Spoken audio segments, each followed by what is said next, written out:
Hi my families எல்லோரும் எப்படி இருக்கீங்க? எல்லாருமே நல்லா இருக்கணும்னு கடவுள்கிட்ட வேண்டிக்கிறேன். ಸಮಸ್ಯೆಂಕು ಜನ ಸಮಸ್ಯೆಗೆ ವಿಚಾರಿಸಂತೆ ಎಂ ಜಾಸಕಸರದಂತು எல்லாருக்குமே மெனிமோர் ஹாப்பி பர்த்டே எல்லாருக்குமே. அதுவும் இல்லாமல் இன்றைக்கி வந்து ஒரு சிஸ்டர் வந்து அவங்களோட பர்த்டே விஷ் பண்ண சொல்லியிருந்தாங்க. ஜெயந்தி அவங்களோட பேர். ஹாப்பி பர்த்டே சிஸ்டர், எப்பவுமே ஹாப்பியாக இருங்க. இன்றைக்கி வந்து கிறிஸ்மஸ் டே. Merry Christmas. எல்லோரும் ஹாப்பி கிறிஸ்மஸ், எல்லோரும் ஹாப்பியாக இருங்க. ஓகே, இங்கே வந்து கிறிஸ்மஸ் நடக்காது அப்படின்றதுனால எங்களுக்கு அதை வந்து பெருசாக தெரியாது. ஏன்னா எங்கள் வீட்டில் இருக்கும்போதும் நாங்கள் இது பண்ண மாட்டோம். ஆனால் பக்கத்தில் இருக்கிற ரிலேட்டிவ்ஸில் வந்து கேக்கெல்லாம் வாங்கிட்டு வந்து கேக் கட் பண்ணுவாங்க, கேக்கெல்லாம் கொடுப்பாங்க, சாப்பிடுவோம். அந்த மாதிரி பண்ணியிருக்கோம். சர்ச்சுக்கு எல்லாமே போனதெல்லாமே இல்லை. சரி, ஓகே, வாங்க இன்றைக்கி என்ன வீடியோ பார்க்க போகிறோன்னா, நிறைய பேர் நிறைய கொஸ்டின் கேட்டிருக்காங்க. அதெல்லாமே வந்து உங்களுக்கு வந்து கிளியராக டீட்டெயிலாக வந்து உங்களுக்கு எக்ஸ்பிளைன் பண்ணுறேன். அதுவும் இல்லாமல் நேற்று 12 மணியில் ஆரம்பித்த மழை இங்கே பாருங்கள், இது வரைக்குமே கம்மியாகல. பார்த்தீங்களா? இன்னும் அதுவும் வந்து ஜோராகவும் மழை பெய்ய மாட்டேங்குது, கொஞ்சமாக தூரல் போட்டுக்கிட்டே இருக்குது. இது 12 மணியில் ஆரம்பிச்சது, இப்போ வந்து கரெக்டாக வந்து 1 மணி ஆக போகுது. இதுக்கு மேலே திருப்பி வந்து ஆரம்பிக்கும். சரி, ஓகே, வாங்க. நான் வந்து ஆரி ஒர்க் போட்டிருக்கேன் பார்த்தீங்களா, அதில் வந்து நிறைய மிஸ்டேக்ஸ் பண்ணியிருக்கேன். அதை வந்து உங்களுக்கு நான் எக்ஸ்பிளைன் பண்ணுறேன். ஏன்னா புதுசாக வந்து ஆரி ஒர்க் கற்றுக்குறீங்க அப்படின்னா இதை வந்து மோஸ்ட்லி நிறைய தெரிஞ்சு வச்சுக்கணும். எனக்கு தெரியாமல் நான் எவ்வளோ வந்து மிஸ்டேக் பண்ணியிருக்கேன் அப்படின்னு சொல்லிட்டு நான் உங்ககிட்ட ஷேர் பண்ணுறேன். ஏன்னா அப்போ தான் நீங்கள் வந்து நெக்ஸ்ட் டைம் வீடியோ போடும்போதாகட்டும் நிறையவே வந்து நீங்கள் வந்து கற்றுக்க முடியும். அதில் வந்து என்னென்ன தேவை, என்னென்ன எல்லாமே அப்படி சொல்லிட்டு டீட்டெயிலாக நான் வந்து உங்களுக்கு ஆரி ஒர்க்கை பற்றி டீட்டெயிலாக எக்ஸ்பிளைன் பண்ண போகிறேன். அதுவும் இல்லாமல் நீங்கள் கேட்ட நிறைய கேள்விக்கான பதிலும் நான் உங்ககிட்ட சொல்ல போகிறேன். சரி, வாங்க வீடியோக்குள்ளே போகலாம். ஓகே, வாங்க வீடியோக்குள்ளே போகலாம். இப்போ வந்து என்னென்ன பார்க்க போகிறோம் அப்படின்னா, முதல்ல வந்து கொஸ்டினுக்கு ஆன்சர் பண்ணல. நிறைய பேர் வந்து கேட்டுகிட்டே இருந்தாங்க, நீங்கள் வந்து பிராமின்ஸ் இல்லையா, நீங்கள் வந்து நான்வெஜ் சாப்பிட மாட்டிங்களா அப்படின்னு சொல்லிட்டு. இங்கே வந்து நான்வெஜ் வந்து சாப்பிடுவாங்க. சிக்கன், முட்டை தவிர்த்து மற்ற எல்லாமே வந்து சாப்பிடுவாங்க. மீன், இறால், அதுக்கப்புறம் நண்டு, அதுக்கப்புறம் வந்து வேறு மட்டன் கூட சாப்பிட்றாங்க. இது எல்லாமே சாப்பிட்றாங்க. ஏன் சிக்கன் மட்டும் சாப்பிட மாட்டாங்கன்னு எனக்கும் அந்த கேள்வியான பதில் அப்படியே தான் இருக்குது. எனக்கும் அது தெரியாது. நானும் நிறைய பேர் கேட்டிருக்கேன். அவங்க சொல்கிற கொஸ்டினை பார்த்தா அது வந்து ஏதோ ஒரு மாதிரி தான் இருக்குது. எனக்கு அதை பற்றி எனக்கு தெரியாது. கேட்குறவளுக்கு அவங்க சொல்லுவாங்க இது வந்து ரொம்ப கவுச்சு, சிக்கன் வந்து கவுச்சு அப்படின்னு சொல்லுவாங்க. அப்போ மட்டனு, மீன் அதெல்லாமே வந்து கவுச்சு கிடையாது அப்படின்னு சொல்லிட்டு, அது வந்து தண்ணியில் இருக்கிறது. இந்த கோழி வந்து பேட்ஸ் இதெல்லாமே சாப்பிடுவோம் அப்படின்னு சொல்கிறாங்க. என்ன அதுன்னு தெரில. ஓகே, அவங்களுக்கு அது எதுவும் என்ன தெரில. மீன் சாப்பிடுவாங்க. ஆனால் நாங்கள் பிராமின்ஸ் தான். உங்களுக்கு ஆல்ரெடி நான் மாமனார் நேற்று கழுத்துலலாம் போட்டிருப்பாங்க, நீங்கள் பார்த்துருப்பீங்க. அதை பார்த்தே உங்களுக்கு தெரிஞ்சிருக்கும். நாங்கள் வந்து ஐயர் தான் அப்படின்னு சொல்லிட்டு நிறைய பேர் கேட்டிருந்தீங்க. அதனால டவுட் கிளியர் பண்ணிக்கலாம். அதுக்கப்புறம் வந்து எப்போ நீங்கள் வந்து ஊருக்கு கிளம்ப போகிறீங்க அப்படின்னு சொல்லிட்டு, இன்னொரு 7 நாள் இருக்குது ஊருக்கு கிளம்புறதுக்காக. இன்னும் வந்து மழை வந்ததுனால எங்கேயும் போகவும் முடிய மாட்டேங்குது, என்னவும் வாங்கவும் முடிய மாட்டேங்குது. ஸோ அதனால் ரொம்ப கஷ்டமாக இருக்குது. இருந்தாலும் வந்து நாளைக்கு ஏதாவது இது பண்ணுறேன், எப்படி என்ன போகுது அப்படின்னு சொல்லிட்டு. எனக்கு ரொம்பவே குளிராக ஆரம்பித்ததுனால தான் ஷொட்டரே போட்டிருக்கேன். எவ்வளோ குளிராக இருந்துருச்சு அப்படின்னா நினச்சி பாருங்கள். அவ்வளோ குளிராக இருந்ததுனால தான் நான் வந்து ஷொட்டரே போட்டுக்கிட்டேன். அவ்வளோ இதுவாக இருக்குது. கால் எல்லாமே அப்படியே ஜில்லுன்னு ஆகிட்டு சுத்தமாக எதுவுமே செய்ய முடியல. சமைக்கிறதுக்கு கூட சீக்கிரமாக கடகடன்னு சமைச்சிட்டு தலைவலி வந்துச்சுன்னு சொல்லிட்டு இது இப்போ தான் கொஞ்சம் படுத்து எழுந்திரிச்சுக்கு அதுக்கப்புறம் தான் வீடியோவே எடுக்க ஆரம்பிச்சிட்டேன். சரி, உங்ககிட்ட நான் வந்து செஞ்ச தப்புகள் அதெல்லாமே வந்து எக்ஸ்பிளைன் பண்ணலாம். ஆரி ஒர்க்கில் என்னென்ன தப்பு பண்ணேன் அப்படின்னு சொல்லிட்டு நிறைய பேருக்கு தெரியாது.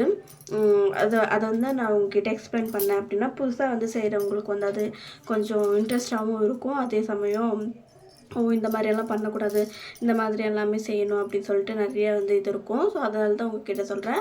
அதுக்கப்புறம் என்னோடய ஹஸ்பண்ட் எங்கே இருக்காங்க அப்படின்னும் கேட்குறீங்க. என் ஹஸ்பண்ட் என்னோடய ஊரில் கொத்தூர் டிவிஎஸ் பக்கத்தில் பேப்பர் கிராஃப்ட் அப்படின்னு சொல்லிட்டு கம்பெனியோட நேம். ஓகேங்களா? கொத்தூர். ஹோசூர் வந்து இது டிஸ்ட்ரிக் வந்து கிருஷ்ணகிரி டிஸ்ட்ரிக். ஓகேங்களா? ஓகே, இப்போ வந்து உங்களோட டவுட்டுக்கு எல்லாத்துக்குமே கிளியர் பண்ணியிருப்பேன் அப்படின்னு நினைக்கிறேன். அதுவும் இல்லாமல் யார் கூட போகிறீங்க அப்படின்னு கேட்டுக்கேன். கூடி சீக்கிரத்துமே அதையும் நான் ரிவீல் பண்ணுறேன். ஒரு 5 days ஆகட்டும், 5 days இல்லை, இன்னொரு 2-3 days ஆகட்டும், கண்டிப்பாக நான் உங்களுக்கு ரிவீல் பண்ணுறேன் யார் கூட போகிறேன் என்ன இதுன்னு சொல்லிட்டு. ஓகே, இப்போ வாங்க நம்ம வந்து பேசிக் ஸ்டிச்சஸ் பற்றி நான் உங்கள்கிட்ட சொல்கிறேன். எனக்கு தெரிஞ்ச அளவுக்கு எனக்கு வந்து ஆரி பற்றி அதிகமாக தெரியாது. எல்லாருக்கிட்டையும் நம்மக்கிட்ட வந்து அந்த அளவுக்கு வந்து அமௌண்ட் இருக்காது நம்மளுக்கு தெரிஞ்ச அளவுக்கு. பட் இதுவே போடுறதுக்கே வந்து கிட்டத்தட்ட எனக்கு ஒரு 12 நாள் எடுத்துக்கிச்சு. 12 நாள் நான் போட்டுக்கிட்டேன்.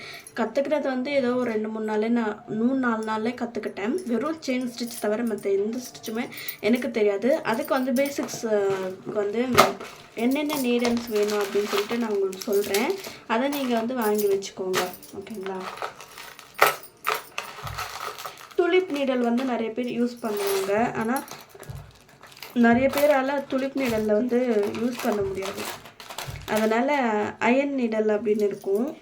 பீட்ஸ் லோட் பண்ணுறதுக்கு ஒரு இது செயின் ஸ்டிச் போடுறதுக்கு, சில்வரில் ஜரி த்ரெட்டு யூஸ் பண்ணுறதுக்கு, சில்க் த்ரெட் யூஸ் பண்ணுறதுக்கு, இது எல்லாமே நிறைய இருக்கும். இது வந்து இந்த ஊசி வந்து இது வந்து ஜர்தோசி அப்படின்னா இங்கே வச்சுருக்கேன் பாருங்கள். இந்த பாம்பு மாதிரியே இருக்கும். நான் உங்களுக்கு ஓப்பன் பண்ணி காட்டுறேன். இதை நம்ம வந்து ஸ்டிச் பண்ணலாம். இதுதான் ஜர்தோசி சொல்லுவாங்க. இதில் வந்து சைஸ் வந்து சின்ன சைஸ் பெரிய சைஸ் எல்லாமே வந்து அவைலபிள் இருக்கும். பட் எனக்கு அவங்க வந்து நான் வந்து கிட்டாக வாங்கினதுனால எனக்கு இதை ப்ரிஃபேர் பண்ணியிருந்தாங்க. அதுக்கப்புறம் இது வந்து அயன் நீடில் மாதிரி இது வந்து உட்டனில் கொடுத்துருப்பாங்க. இது வந்து ரொம்ப மெலிசாக இருக்கும். ஆனால் இதை யூஸ் பண்ணுறது வந்து ரொம்ப கஷ்டம். பட் யூஸ் பண்ணிட்டீங்க, ஒன்ஸ் மோர் யூஸ் பண்ணிட்டீங்க அப்படின்னா மற்றபடி வேறு எதுவுமே உங்களால் யூஸ் பண்ண முடியாது. அவ்வளோ சூப்பராக இருக்கும். அதுக்கப்புறம் வந்து 23 0.45 mm இந்த ஸ்டிச் வந்து நம்ம வந்து பீட்ஸ் வந்து லோட் பண்ணலாம். சுகர் பீட்ஸு, அதுக்கப்புறம் வந்து 3 mm பீட்ஸ். இது பீட்ஸுக்கான இது சூப்பராக இருக்கும். இதை ஒன்று வாங்கிக்கோங்க. அதுக்கப்புறம் 14 0.5 mm அது வாங்கிக்கிட்டீங்க அப்படின்னா சில்க் த்ரெட் வந்து ஸ்டிச் பண்ணிக்கலாம். அதுவும் இல்லாமல் இன்னொன்று வாங்கிக்கோங்க. 13 inch 13 அதே மாதிரி வாங்கிக்கோங்க. 13, 14, அதுக்கப்புறம் 22, 23 அந்த மாதிரி வாங்கிக்கோங்க. ஸ்டார்டிங் வந்து ஸ்டிச்சிங் பண்ணும்போது ஒரு 2 நீடல்ஸ் ஆச்சு நீங்கள் எக்ஸ்ட்ரா வாங்கிக்கோங்க. ஏன்னா நான் பண்ண தப்பு ஸ்டார்டிங்கில் வந்து எனக்கு அந்தளவுக்கு வந்து போட தெரியாமல் கொஞ்சம் நீடல்ஸ் எல்லாமே உடஞ்சி போச்சு. அதோட நிப்பல் எல்லாமே வந்து உடஞ்சி போச்சு. இங்கே பாருங்கள், தெரியும் நினைக்கிறேன். அதனால் நீங்கள் வாங்கும்போது ஸ்டார்டிங்லேயே கொஞ்சம் ஒரு 2 வாங்கிக்கோங்க. துளிப் நீடில் ஃபஸ்ட்டு போட்டு பார்த்துட்டு அதுக்கப்புறம் வந்து நீங்கள் வந்து அயன் நீடலுக்கு வந்து நீங்கள் வந்து இதை யூஸ் பண்ணிக்கோங்க. அது வந்து இன்னுமே வந்து சூப்பராக இருக்கும். இந்த மாதிரி ரோப்பு வந்து சுற்றி வச்சுக்கோங்க. பைப்பிங் த்ரெட் வரும். அந்த த்ரெட்டை வந்து இந்த மாதிரி சுற்றி வச்சுக்கிட்டிங்க அப்படின்னா கொக்கி மாதிரி இருக்கும். இது முன்னாடி இதை யூஸ் பண்ணிக்கலாம். இது வந்து பீட்ஸ்க்கு. இது வந்து 24, இது வந்து பீட்ஸ்க்கு தான். அதுக்கப்புறம் சுகர் பீட்ஸ் பார்த்து வாங்கிக்கோங்க. நான் வந்து இப்படி தான் வாங்கி வச்சுருக்கேன். பேசிக்காக ஸ்டிச்சஸ்க்கு வந்து இது வந்து ரொம்ப இம்பார்ட்டன்ட். வெறும் செயின் ஸ்டிச் மட்டும் போட்டு நீங்கள் யூஸ் பண்ணிக்கலாம். அதுக்கப்புறம் வந்து க்ளூ வாங்கிக்கோங்க. 7000 க்ளூ. அதுக்கப்புறம் வந்து ஃபேப்ரிக் க்ளூ வாங்கிக்கோங்க. உங்களுக்கு பேசிக்ஸ் வந்து சும்மா ஒரு ஸ்டோன், இந்த மாதிரி ஃபிட்டிங் ஸ்டோன் வாங்கிக்கோங்க. அதுக்கப்புறம் வந்து ஜர்கான் ஸ்டோன் வேணும்னா அவங்க வாங்கிக்கோங்க. ரொம்ப இதாகணும் நல்லா ஒன்றும் இல்லை. கட் பீட்ஸ் வாங்கிக்கோங்க. கட் பீட்ஸ் வந்து வச்சு நல்ல டிசைன், சிம்பிள் டிசைன் பண்ணிக்கலாம். இது வந்து லென்த்தாக இருக்குது, இது வந்து ஷார்ட்டாக இருக்குது. இதை வந்து நம்ம யூஸ் பண்ணிக்கலாம். நான் யூஸ் பண்ணும்போது கண்டிப்பாக உங்களுக்கு சொல்கிறேன். நான் வந்து தமிழ்நாடு போகிறதுக்காக ரொம்ப ஃபாஸ்ட்டாக பண்ணுறதுனால என்னால் வீடியோ எடுக்க முடியல. தமிழ்நாடு போயிட்டு வந்ததுக்கப்புறம் கண்டிப்பாக நான் வந்து உங்களுக்கு வந்து எப்படி ஸ்டிச்சஸ் போடுறது அப்படின்னு சொல்லிட்டு நான் உங்களுக்கு சொல்லித்தரேன். ஏன்னா நான் பண்ண தப்பை வந்து நீங்கள் பண்ணக்கூடாதுன்றதுனால தான் நான் எக்ஸ்பிளைன் பண்ணிகிட்ருக்கேன் ஆரி ஒர்க்கை பற்றி. ஸோ அதனால தான் தப்பாக எடுத்துக்காதீங்க. ஏன்னா நான் இப்போ வந்து நிறைய மிஸ்டேக்ஸ் பண்ணியிருக்கேன். அதை வந்து நான் உங்ககிட்ட சொல்கிறேன் அப்படின்னா நீங்கள் உங்களுக்கு விருப்பம் இருந்துச்சு அப்படின்னா நீங்கள் வந்து ட்ரை பண்ணும்போது இந்த மிஸ்டேக்கஸ் எல்லாமே பண்ணாதீங்க, சரிங்களா? அப்புறம் வந்து ஆரி ஸ்டாண்டு வாங்கிக்கோங்க. 18 inch மட்டும்தான் வாங்கிக்கோங்க. 18 inch மட்டும்தான் ஃபுல்லாக வந்து பேக் கவர் பண்ண முடியும். ஸ்லீவ்ஸ் வந்து 3/4 ஸ்லீவ்ஸும் நம்ம வந்து அதில் வந்து டிசைன் பண்ணிக்க முடியும். நீங்கள் வந்து 16 inch இல்லை வந்து 14 inch ஃப்ரேம் வாங்குறீங்க அப்படின்னா கம்பல்சரி அது வேஸ்ட்டு தான் நான் சொல்கிறேன். ஏன்னா நம்மளோட ஃபுல் ப்ளவுஸுமே டிசைன்ஸ் வந்துமே 18 இன்ச் ஃப்ரேம் தான் ரொம்ப ரொம்ப யூஸ்ஃபுல்லாக இருக்கும். ஏன்னா பட்ஜெட் ஃப்ரெண்ட்லியாகவும் இருக்கும், நம்மளுக்கு அது யூஸ் பண்ணுறதுக்கு ரொம்பவும் நல்லாவும் இருக்கும். ஃப்ரேமில் வந்து எப்போவுமே ரோப் வந்து கட்டிக்கோங்க. கட்டினதுக்கப்புறம் அளவு ப்ளவுஸை வச்சு கட் பண்ணி ட்ரையல் பாருங்கள். பார்த்துட்டு அதுக்கப்புறம் நீங்கள் வந்து போட ஆரம்பிங்க. முதல்ல வந்து ஒரு காட்டன் கிளாத்தில் வச்சு நீங்கள் வந்து ஸ்டிச் பண்ணுங்கள். அப்படியே உங்களுக்கு வந்து இல்லை நான் நேராகவே அதில் ஸ்டிச் பண்ணி பழகிக்கிறேன் அப்படின்னா நீங்கள் வந்து சில்க் மெட்டீரியல் வாங்கி வந்து பழகிக்கிறது தான் நல்லது. நான் தெரிஞ்ச அளவுக்கு எனக்கு வந்து நான் சில்க் கிளாத்தில் தான் வச்சு நான் வந்து பேசிக் ஸ்டிச்சஸ் எல்லாமே ஆரம்பித்தேன். அதுதான் எனக்கும் வந்து கம்ஃபர்டபுளாக இருந்துச்சு. ஏன்னா நீங்கள் வந்து காட்டனில் இப்போ போட்டுருவீங்க, ஏன்னா அது வந்து எடுக்கும்போது வந்து அந்த நூல் எல்லாமே மாட்டிக்காது. அதுக்கப்புறம் நீங்கள் வந்து சில்கில் அந்த இது நம்ம மெட்டீரியல் வாங்குகிறோம் பார்த்தீங்களா, அந்த ப்ளவுசஸ் சில்க்கு மிக்சடாக இருக்கும், சில்க்கு காட்டன்ஸ் இந்த மாதிரி மிக்சடாக இருக்கும். அப்படி பண்ணும்போது அப்போது வந்து நம்மளுக்கு இன்னுமே இரிட்டேட்டாக இருக்கும், இப்போ அது பண்ணவே கூடாது அப்படின்ற மாதிரி ஆகிடும். ஸோ அதனால் நீங்கள் ஸ்டார்டிங் பண்ணுறதே பண்ணுங்கள். அதுக்கப்புறம் வந்து நீங்கள் வாங்கி உங்கள்கிட்ட ப்ளவுஸ் பீஸ் எல்லாமே இந்த மாதிரி இருக்கும் பார்த்தீங்களா, இந்த மாதிரி அந்த மாதிரியில் வந்து யூஸ் பண்ணிக்கோங்க. அதுதான் ரொம்ப ரொம்ப நல்லது. ஓகே, நான் இப்போ என்னென்ன தப்பு பண்ணியிருக்கேன் அப்படின்னு சொல்லிட்டு நான் உங்ககிட்ட காட்டுறேன். ஸ்டிச் பண்ணிவிட்டேன், உங்ககிட்ட காட்டுறேன். இங்கே பாருங்கள், ஃபஸ்ட்டு மிஸ்டேக் வந்து இதோட இங்கே நெக் இருக்குது பார்த்தீங்களா, நெக்கு நான் வந்து என்ன பண்ணேன் அப்படின்னா கேப் விடாமல் ஸ்டிச் பண்ணேன். ஜரி த்ரெட்டு வந்து 3 லைன் மட்டும்தான் கொடுத்துருப்பேன். ஓகேங்களா, 3 லைன் கொடுத்துட்டு ஸ்டிச் பண்ண ரொம்ப நான் ஸ்ட்ரகிள் பட்டேன். அதுக்கப்புறம் வந்து இது லைனிங்கை கட் பண்ணும்போது நீங்கள் என்ன பண்ணுறீங்கன்னா பேக் சைடு இந்த ரவுண்ட் இருக்குது பார்த்தீங்களா, இதை வந்து கட்டே பண்ணாதீங்க. கட் பண்ணிங்க அப்படின்னா பேக்கில் வந்து நம்ம வந்து அட்ஜஸ்ட் பண்ண முடியாது. கட் பண்ணாமல் அது மேலே வச்சு நம்மளுக்கு தெரியும், ஏன்னா இது வந்து ஸ்டிச்சஸ் போட்டிருக்கோம். எப்படி இருந்தாலும் அட்லீஸ்ட் வந்து ஒரு 1/2 இன்ச்சாச்சும் வெளில இருந்திருக்கணும். அது ஒரு மிஸ்டேக் பண்ணிக்கிட்டேன். அதுக்கப்புறம் ஸ்லீவ்ஸ் ஜாயின் பண்ணும்போது இங்கே பாருங்கள், இந்த இடத்துல நான் வந்து எக்ஸஸாக இருந்துச்சு. ஸ்லீவ்ஸில் வந்து ரொம்ப பீட்ஸ் எல்லாமே உடையிற மாதிரி ஃபீல் ஆச்சு. ஏன்னா இவ்வளோ வரைக்குமே நான் போட்டுட்டேன். மார்க் பண்ணும்போது எப்படியுமே நீங்கள் ஒரு 1/2 இன்ச்சாச்சு, 1/2 இன்ச்சை விட கொஞ்சம் அதிகமாகவே விட்டுக்கிட்டால் ரொம்ப ரொம்ப நல்லது. அப்போ தான் வந்து நம்ம ஸ்டிச் பண்ணுறதுக்கும் வந்து கொஞ்சம் கம்ஃபர்டபுளாக இருக்கும். இங்கே பாருங்களேன், இங்கே வந்து நான் வந்து விட்டுருக்கேன் இங்கே பாதி. அதுக்கப்புறம் போக போக போக போக நான் விடவே இல்லை. எல்லாமே என்ன பண்ணியிருக்கேன், அதிகமாகவே ஸ்டிச் பண்ணிகிட்ருக்கேன். எனக்கு எவ்வளோ ஸ்லீவ்ஸ் வேணுமோ அதே ரெடி அளவே வச்சுட்டு இருக்கேன். அப்படின்னும்போது இதை நம்ம ஸ்டிச் பண்ணும்போது ரொம்ப கஷ்டப்பட்டுட்டேன். ஒரு 2-3 ஹவரில் நான் எப்படியும் வந்து 2 ஹவர் தான் நான் எடுத்துப்பேன் ஸ்டிச்சிங்காக. ஏன்னா நான் அவ்வளோ எக்ஸ்ப்ரெஸ் எல்லாமே ஸ்டிச் பண்ண மாட்டேன். ஸோ அதனால் என்னால் முடிஞ்ச அளவுக்கு தான் நான் வந்து ஸ்டிச் பண்ணுவேன். மேக்ஸிமம் ஒரு நாளைக்கு ஒரு 2 ப்ளவுஸ் 2.5 ப்ளவுஸ் அப்படி தான் நான் ஸ்டிச் பண்ணுவேன். ஆனால் இதை ஸ்டிச் பண்ணுறதுக்கு டே முழுக்க நான் எடுத்துக்கிட்டேன். அந்த மாதிரி டென்ஷன் ஆகிடுச்சு. அதுக்கப்புறம் ஸ்லீவ்ஸ்லேயும் அதே மாதிரி தான், அதே இதை தான் பண்ணியிருக்கேன், அதே தப்பு தான் பண்ணியிருக்கேன். ஸ்லீவ்ஸ்லும் ஸ்டிச் பண்ணுறது ரொம்ப கஷ்டம்.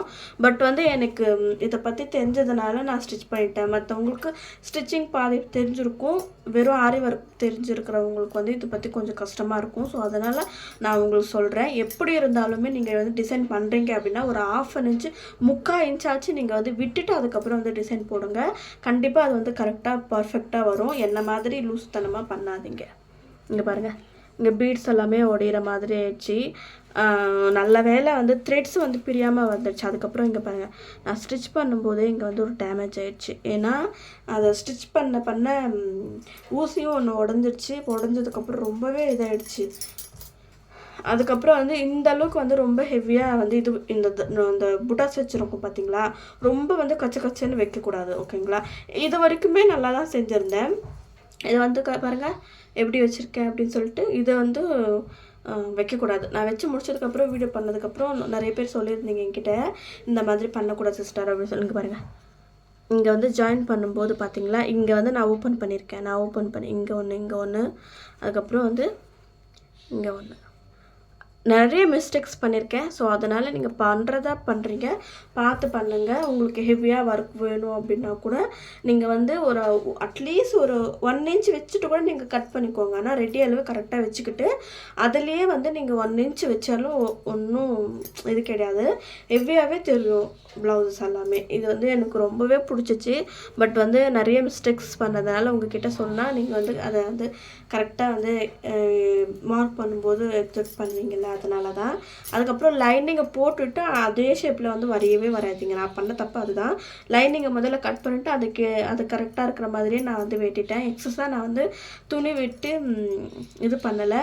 நான் ஸ்டிச்சிங்க்கு எனக்கு மறந்துட்டேன். எனக்கு ஆரி ஒர்க் பண்ணணும் அப்படின்ற ஆசை, அதுக்கப்புறம் ஆர்வத்தில் வந்து ஆர்வ கோளாறில் பண்ண தப்பு இது எல்லாமே. ஸோ நீங்கள் அதை பண்ணும்போது, ஸ்டார்டிங்கில் பண்ணும்போது எப்படி இருந்தாலும் 3/4 இன்ச் இல்லைன்னா 1 இன்ச் கூட விட்டுக்கோங்க, தப்பே கிடையாது. அந்த வந்து ஸ்டிச் பண்ணும்போது ரொம்பவே கஷ்டப்பட்டேன் நான். அதனால தான் நான் உங்ககிட்ட எக்ஸ்பிளைன் பண்ணுறேன். யாராவது நான் சொன்னது தப்பு அப்படின்னா என்னை மன்னிச்சிக்கோங்க. எனக்கு தெரிஞ்ச அளவுக்கு நான் உங்ககிட்ட சொல்லியிருக்கேன். சரி, ஓகே. வளவலன்னு பேசுறது வேணா. ப்ளவுஸ் வந்து எப்படி இருக்குன்னு நீங்களே சொல்லுங்கள். பார்த்தீங்களா, செக்கடு பேட்டர்னில் போட்டிருக்கேன்.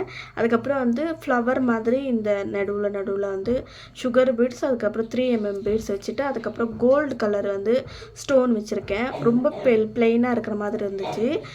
அதுக்கப்புறம் வந்து இங்கே already 3 line zari thread, sugar beads, 3mm sugar beads, அதுக்கப்புறம் சில்க் த்ரெட்டு, அதுக்கப்புறம் ஸ்டோனு, அதுக்கப்புறம் இது ஃபுல்லாக இங்கே ரவுண்டாக வந்து ஜரி த்ரெட்டில் வந்து கொடுத்துருக்கேன். இங்கே வந்து திலகம் ஸ்டோனு, அதுக்கப்புறம் அதே மாதிரி சுகர் பீட்ஸு, இங்கே வந்து 3mm பீட்ஸு, அதுக்கப்புறம் லேயராக நம்ம வந்து இது பண்ணியிருக்கோம். இது கொஞ்சம் கேப் விட்டு பண்ணியிருக்கணும். அதான் சொல்கிறேன், ஆர்வ கோளாறில் கொஞ்சம் அதிகமாக பண்ணிட்டேன் அப்படின்னு சொல்லிட்டு.